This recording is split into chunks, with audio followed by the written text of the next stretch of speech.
Hello, this is Recovery Turtle, and I am Cody, the host of this channel. This is a channel that will be devoted to recovery from sex addiction, and I am a member of Sex Addicts Anonymous. That is why I have my face blurred. But I'm not going to be representing SAA at all, except so far as I will mention that I'm a member and talk about my experience and so on. I'm not a member of any other S Fellowship or any other 12-step fellowship, but I am a member of Sex Addicts Anonymous. But I am not representing Sex Addicts Anonymous. This is not affiliated with any group, intergroup, area, or the ISO. This is just an independent person, another bozo on the bus, as we say. Now, first, why turtles? Why did I choose a turtle as the name? If you look at the hatchlings behind me, you will see that they are crawling in the early morning hours very slowly towards the ocean, down the beach, across the beach, towards the water. This is a very vulnerable time for them. The beginning of their life, they hatch and they crawl, one step at a time, one moment at a time, and if there aren't humans around to help them, they're more than likely going to be eaten before they even get into the water. All the birds, all the seagulls, all the other little critters on the beach will see them and want to gobble them up. And once they get into the water, they're still pretty vulnerable and at risk as well. And so I see this as a metaphor for those of us in recovery, that we have to crawl one step at a time, one day at a time, towards our goal of recovery. And we have to be very vulnerable. There are likely things that are going to happen to us that are unpleasant. But we have to learn to trust in others and lean on others if we are going to reach our goal. And so I chose the name Recovery Turtle, besides just the fact that I like turtles, for that metaphor of recovery from sex addiction. Now, I'd like to talk in this first video about what is addiction. Okay, because a lot of people have questions about that, debate that, and I'm going to find here a definition of what is addiction from, I had it pulled up, let's see, let me search it again. It's from Psychology Today. Currently the DSM, the Diagnostic Guide for Psychiatrists, does not list sex addiction as an addiction. Therapists might, or psychiatrists might list it as a paraphilia or some other disorder, but it's not listed as a separate condition. But this basic definition from Psychology Today of what is an addiction covers sex addiction along with many other things. Because we have to distinguish between what is truly an addiction versus what people might say. They say, I'm addicted to chocolate, but they might not be a food addict. They just really like chocolate. Or I'm addicted to sex because they like sex, but that doesn't mean they're addicted to it. They just really like it a lot. And there is a difference. You can really like something without being addicted to it. You can be addicted to it without really liking it at all. A person with an addiction uses a substance or engages in a behavior for which the rewarding effects provide a compelling incentive to repeat the activity despite detrimental consequences. So that's the key. It's a behavior that we are compelled to do. I think most of us are compelled to engage in sex in some way, but we engage in it in such a way that is detrimental to us, and we keep doing it anyway. And specifically in 12-step programs, we talk about being powerless over the addiction. That's step one in any 12-step program, in that none of our sheer willpower, none of the things that we've tried before help us stop it. We want to stop, or we want to get it under control, but we can't. We are failing at doing that. We are powerless over it. So what can we do about it? Well, for me, the 12-step programs worked. May not work for everyone. The 12-step programs do not claim to work for everyone. We do say that if you work it, it will work for you from our experience. That just says that for us, it worked. So does sex addiction meet the definition of addiction? Yes, absolutely. I know it from my experience. And if you read the stories of sex addicts, like in the back of the Green Book or the book Sex Addicts Anonymous, which is the equivalent of the AA Big Book, you'll really see how people are powerless and just acting in ways that seem insane. Especially if you're not an addict, it will seem insane to you because it is. It is insane. The harm that we will put ourselves through just for a brief momentary high. So here's a couple of examples for myself. When I was in active addiction, it was not uncommon for me to masturbate to the point that I was raw, physically, and in pain, and sometimes it would take me hours to complete. I would progressively need more, to the extent that my behaviors were risky, or I would spend hours at work acting out, or I would stay up all night looking at porn and having to go to work the next day, not having had any sleep. And I mean literally no sleep at times. Not just little sleep, but no sleep. And then there was a time I remember that I downloaded a file off of a porn site because it promised more. And I knew that it was going to be a virus. But that wasn't a deterrent. And I don't know what the virus would have done, but I downloaded it, I ran it, and yes, it started to mess with my computer. It took me a few hours to fix it.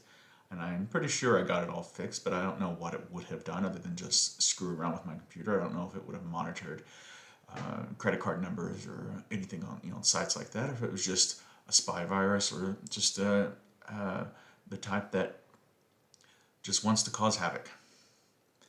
So I knew what it was. I also didn't need to download the file to get more porn. There's an endless amount on the internet as it is.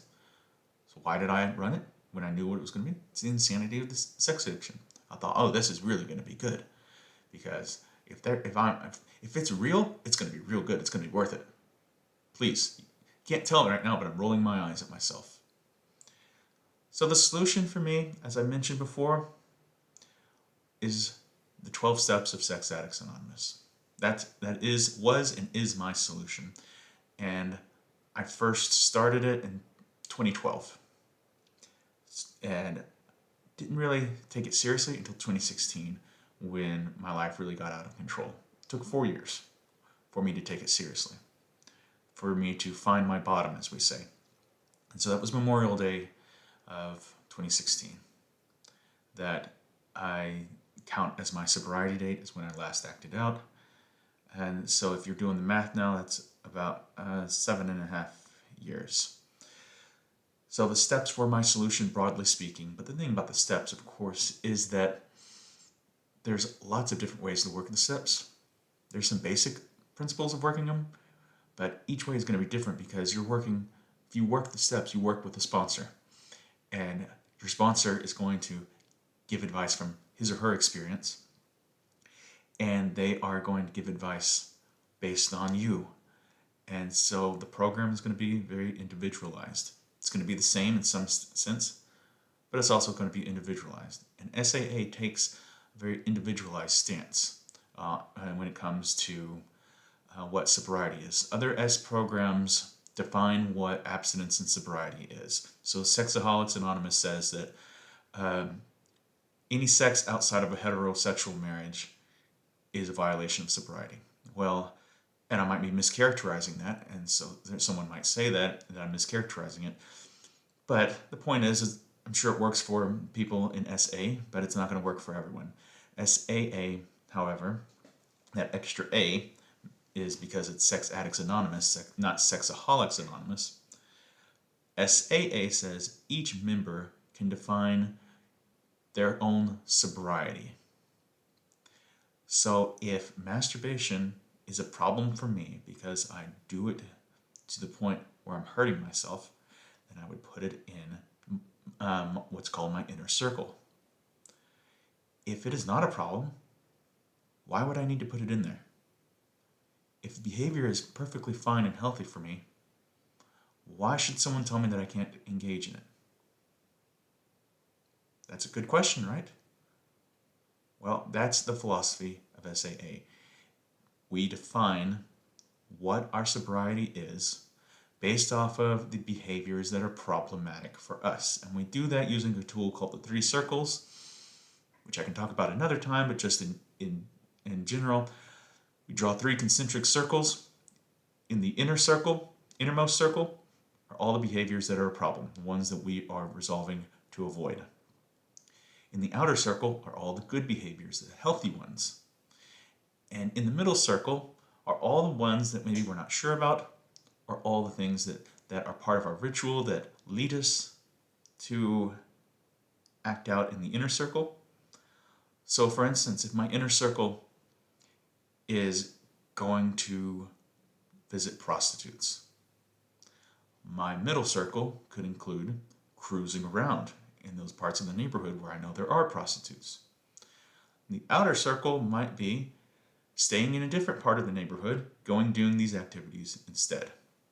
So it's good to link them. They don't always have to be linked, but they're there for all of us. I've never visited a prostitute. It's not in my circles. I still wouldn't do it because, it would be progressive for me. It would not be healthy for me to do it, but I haven't put it in my inner circle just because it was never a problem for me. But I work with people who that's a big problem for them, and it's absolutely in their inner circle. And then, like I said, cruising would be part of their middle circle. And outer circle is spending time with their wife or their husband or whoever it is, and that is a healthy relationship for them that they need, right? So that's sobriety and abstinence in SAA. And it's a very powerful, healthy tool to use those 3 circles because it sets the boundaries for us so that we know what is and is not a problem for us.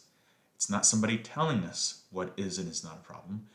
It's what we know from our lived experience, what is the problem. So that may give you a little bit of information about SAA and the other 12-step programs. If you are interested and you have never heard of these programs before, but you think you might have a problem, they are all based on the steps and traditions of Alcoholics Anonymous. And all the different S fellowships take a little bit different stance towards various issues of sex addiction and recovery. That's why there's so many of them. That's why there's not just one overarching one. And I already talked about SA a little bit critically, but if that's the type of program that sounds right for you, then by all means do it. So you can find SAA at saa-recovery.org or by calling 713-869-4902. I don't have the phone numbers for all the others, but SLAA, Sex and Love Addicts Anonymous, is slaafws.org. Sexaholics Anonymous is sa.org. And Sexual Compulsives Anonymous is sca-recovery.org. So this channel will not be just for SAA members, but anyone who is interested in the idea of sex addiction and recovery from sex addiction. Thank you.